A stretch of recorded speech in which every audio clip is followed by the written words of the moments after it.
Honorable Speaker, sir, my esteemed colleagues in the 18th Lok Sabha, I stand here on behalf of my party.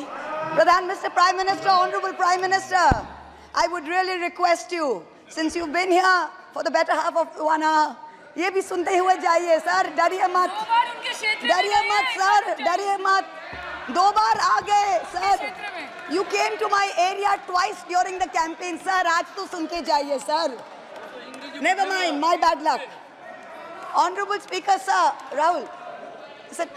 Honorable Speaker, sir, my esteemed colleagues in this newly constituted 18th Lok Sabha, I stand here on behalf of my party, the All India Trinamool Congress. कोई बात नहीं, वो मेरे LOP है, वो मेरे LOP है, वो already मुझे सुन चुके हैं, वो मेरे LOP है. Honorable Speaker, sir, my esteemed colleagues, in this 18th Lok Sabha, I stand here on behalf of my party, the All India Trinamool Congress, to speak on the Honorable President's address. The last time I stood here, sir, I was not allowed to speak. I was not allowed to speak.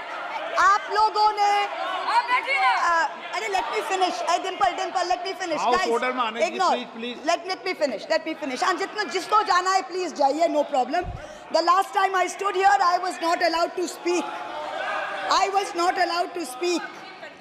But the ruling party has paid a very heavy price for throttling the voice of one MP. मुझे बैठाने का चक्कर में जनता ने आपके 63 सदस्यों 63 जन को परमानेंटली बैठा दिया. You have gone down from 303 to 240. In my maiden speech in the Lok Sabha in June 2019, I spoke on the 7 signs of fascism that were taking over this country. 5 years to the date, on June 27, 2024, this House saw the unprecedented scene of the marshals welcoming the President of India, the Honorable President, with a Sengol in their hand. The Sengol is a symbol of the supreme authority of a monarch. It has no place in the temple of a constitutional democracy. But, Honorable Speaker, sir, it is understandable why this happened. Because the BJP has still not understood that their 303 brute majority, their Rajtantra, has been reduced to a 240-seat minority by the Loktantra. They are still living in the world of the Sengol.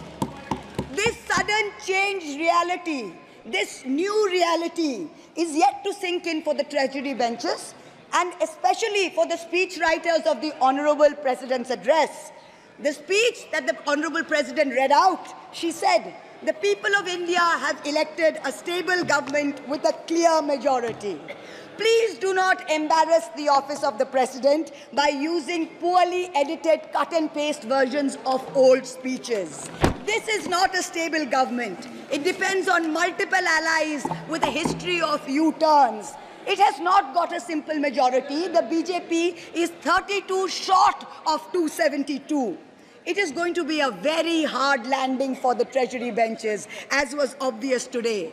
This time, there are 234 warriors this time, firmly united, and we have walked through fire to walk through these doors, so you will not be able to shut us up this time the way you did last time. There are numerous statements in the Honorable President's address that defy even a tenuous link to truth and to reality. Like in my 2019 maiden speech when I spoke on 7 signs, today I have picked out 6 themes from the Honorable President's address, and I will analyze how each of them is an exercise in fallacy and exercise in untruth.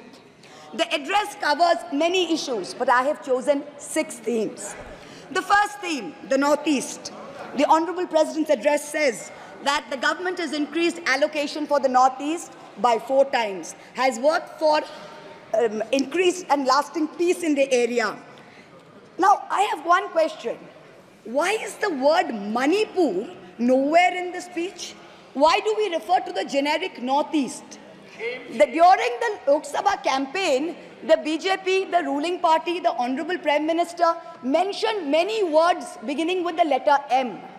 Musalman, Mullah, madrasa, Mughal, mutton, machli, mujra, Mangal Sutra, but not once did they mention Manipur. We don't need to act east. The government says we want to act east. We don't need you to act east. Look east, walk east, and most important, embrace east. I stand here for my brothers and sisters of Manipur, and I quote the revolutionary poet Pablo Neruda. One morning the bonfires leapt out of the earth. One morning the bonfires leapt out of the earth, devouring human beings. And from then on the fire, from then on blood. Come, see the blood on the streets. Come, see the blood in the streets. Please go to Manipur, see the blood in the streets. The second theme in the President's address, women empowerment. The speech says, women in our country had been demanding greater representation in the Lok Sabha and Vidhan Sabhas, and today they stand empowered by the Women's Reservation Act. This is a complete untruth. Firstly, you conveniently delayed reservation for women in parliament because you actually fear women. Yes. You fear Nari Shakti. Yes. You want their support, but you certainly don't want us here. The 17th Lok Sabha had 78 women, 14.3%. The 18th Lok Sabha, this Lok Sabha has only 74 women. Yes. 4 women less than last time, only 13.6%. The ruling party, the BJP, had called a special session to bring in the Women's Reservation Bill. They have got a shameful 30 women MPs out of 240, only 12.5%. It is only Mamata Banerjee's Trinamool Congress that in 2019 had 37%, and even this time has got 38%. The President's address talks of a comprehensive campaign by the government to enrich and make 3 crore women Lakhpati Didis. All that we have seen so far is a far more comprehensive campaign to make 1 Arabpati Dada. I'm sure I don't need to take his name in this house. I'm sure we all know who we are talking about. The third theme, Kashmir. The address mentions that after decades of shutdowns and strikes, the Kashmir Valley has voted in an atmosphere of stability and security. But if abrogating Section 370 was such a good idea, why did the ruling party, the BJP, not even dare to put up candidates in the 3 valley seats of Anantnag, Baramulla and Srinagar? If 370 was such a big deal and you were going to campaign on the basis of 370, you did not even dare to fight the seats. The Kashmir Valley has voted in MPs who were against your 2019 decision. You downgraded Ladakh into a union territory. You told them it was a temporary move. Today, 5 years later, the Ladakhis are still waiting. They have not got back their statehood. You have not given them a legislature. You have not included them in the 6th schedule. You have not given their demand of 2 separate seats of Leh and Kargil. As a result, in the current Lok Sabha, the Ladakhis have relegated you to 3rd position in the Lok Sabha. You lost it.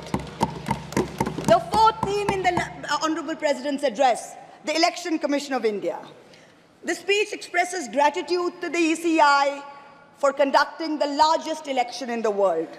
With all humility, with no intent to denigrate the office of what used to be the august constitutional body of this land, let us as members of this opposition put on record that we won in spite of the EC, not because of it.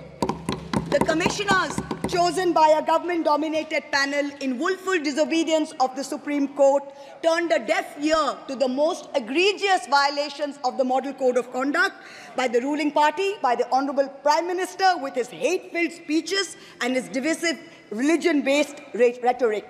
This country has been ashamed and disgusted by the language used against minorities during this campaign. This election will go down in history where an eager and compliant election commission turned a blind eye and a deaf ear against the excesses of the ruling party when the MCC was in effect. Opposition leaders were arrested, party accounts were frozen, ED and CBI even came into our election offices with impunity. Ultimately, the voters took charge and they said, "Bahut ho gaya. Enough is enough." The 5th theme, and here I have to commend the speechwriter's very dark, almost macabre sense of humor. The Indian Railways aviation and infrastructure. The address says that work on the Ahmedabad-Mumbai bullet train is going on at a fast pace, and Indian Railways is doing feasibility studies for bullet train corridors in the north, in the south, in the east of India. Now I'm going to ask the government a question. Why are you, Honorable Chairperson? Is this a cruel joke? You are sanctioning 1,08,000 crores, 1,08,000 crores for one single Mumbai-Ahmedabad bullet train. A basic high-speed rail network costs 200 crores per kilometer. The Indian Railways is touting the Kavach anti-collision system. It's an automatic train protection system as the cheapest in the world, says 50 lakhs per kilometer is the cost. The total rail tracks in India is roughly about 126,000 kilometers. So the cost of covering all of India with Kavach is going to be 63,000 crores. All of India's Kavach costs 63,000, and one single Ahmedabad-Mumbai bullet train costs 1,08,000. Please look at the numbers. Last June in Balasore, 3 trains collided, 296 people died. The ministry said Kavach was not operational on that route.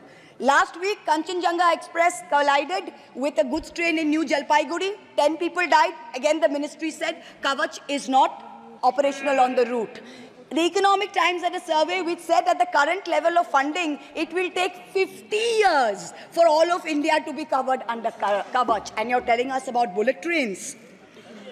And please don't start shouting about what it was during Nehru's time. We don't know and we don't care. False equivalences cannot take the place of real body bags. The address mentions about how India is apparently the 3rd largest domestic aviation hub of the world.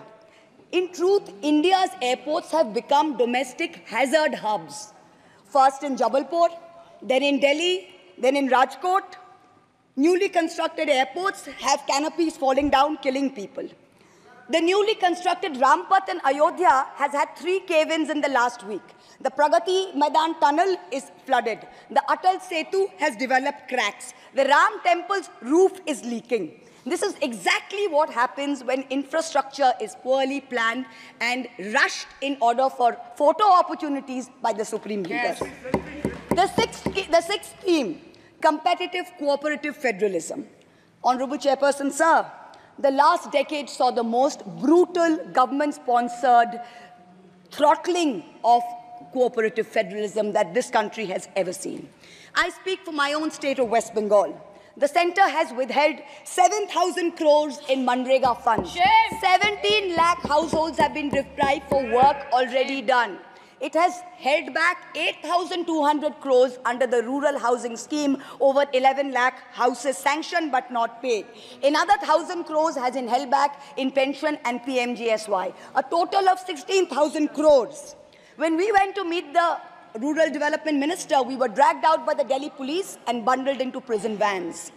Last week, as a delegation, we went to meet with Atishi of the AAP, who was on hunger strike. Look at what is happening in the AAP government in Delhi today. The Aam Aadmi is in power in Delhi. There was a 1994 water sharing agreement which mandated Haryana to release 613 million gallons of water per day to Delhi. Haryana is run by the BJP government, and they have reneged on this agreement. They are releasing 100 million gallons less per day, as a result of which 28 lakh people in Delhi are having to go without water per day. This government's competitive cooperative federalism seems to be an exercise in how to compete on how to choke opposition-run states.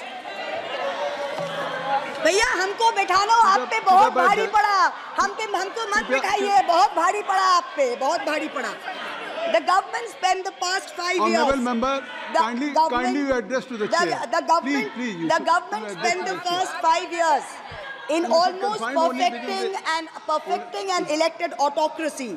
And by the end of 2023, this government had reached the pinnacle of their arrogance, where this parliamentary democracy was replaced by a monstrous super cult, the cult of the supreme leader, the non-biological leader, born of the Paramatma, who stood in this house and proclaimed, "Ab ke baar 400 par, and ek akela kitno pe bhari pada."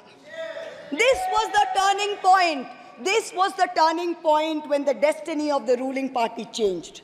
Whether in Greek mythology, whether in Indian mythology, if you act with arrogance towards the gods, you will be punished. We have 33,000 gods in India. But in our democracy, the most supreme of them is the Gana Devata, the Lord of the people, and they have punished you. You may have formed a government again, but yours is a Pyrrhic victory. A victory which inflicts such a devastating toll on the victor that it is tantamount to a defeat. In Bengal, the supreme leader started his Vijay Sankalp Yatra on March 1st in the constituency of Arambagh, then came to Krishnanagar, then came to Barasat, ended on May 29th in Calcutta. मेरे ऊपर तो विशेष कृपा की उन्होंने दो बार आए. The BJP lost all these seats. The Honorable Prime Minister did 23 campaign meetings in Bengal and lost in 20 seats. In Maharashtra, the Honorable Prime Minister campaigned in 18 seats. The NDA lost in 15 of them. Ek akela kitno pe bhari pada. In Punjab, he campaigned in Hoshiarpur, in Jalandhar, in Patiala, in Gurdaspur. The BJP all lost all the 4 seats. Ek akela kitno pe bhari pada. In Rajasthan, he campaigned at Banswara with the most disgraceful references to Muslims. In outright violation of the law, the EC kept quiet. Not only did the BJP lose Banswara by over 2 lakh votes, the BJP, which had won 25 on 25 in 2019 and won the state government only months ago, came down to 14 seats. Ek akela kitno pe bhari pada.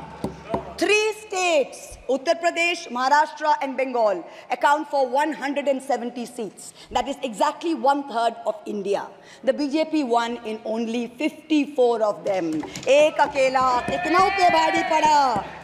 In 2019, the Prime Minister, the Honorable Prime Minister, had taunted the now leader of the opposition by saying that he must have used a microscope to find that one single seat in India where the minority were in majority. Honorable Chairperson, sir, it is so ironic that today the majority needed no microscope to turn the BJP into a minority. जहाँ भी majority है, वहीं आप ही minority बन गए. आप तो घुस-घुस के मारने वाले थे ना, इस बार तो जनता ने घुस-घुस के मार दिया. The treasury benches have always claimed that the opposition lacked in hard work and in merit. We are all part of a Parivarvad. We are dynasts. Whereas they are proud to be part of a meritocracy. They are proud to be part of a Modi ka parivar. How ironic is it today that 20 ministers in the union cabinet are dynasts? How ironic is it that the Honorable Prime Minister has to take to social media himself to tell people that no, it is not Modi ka parivar, it is NDA, the Nitish Naidu Dependent Alliance. In January, the Honorable Prime Minister consecrated the unfinished Ram temple in Ayodhya. He said he was tasked with the divine duty of bringing Ram Lalla home. The Ram Mandir was going to ensure that not only would the BJP cross 400 seats, but that this government would last 1,000 years. The last time in history that we heard of a 1,000-year vision was during the Third Reich. This was the second time that we've heard of it. But then ultimately, Lord Ram said, stop, not in my name.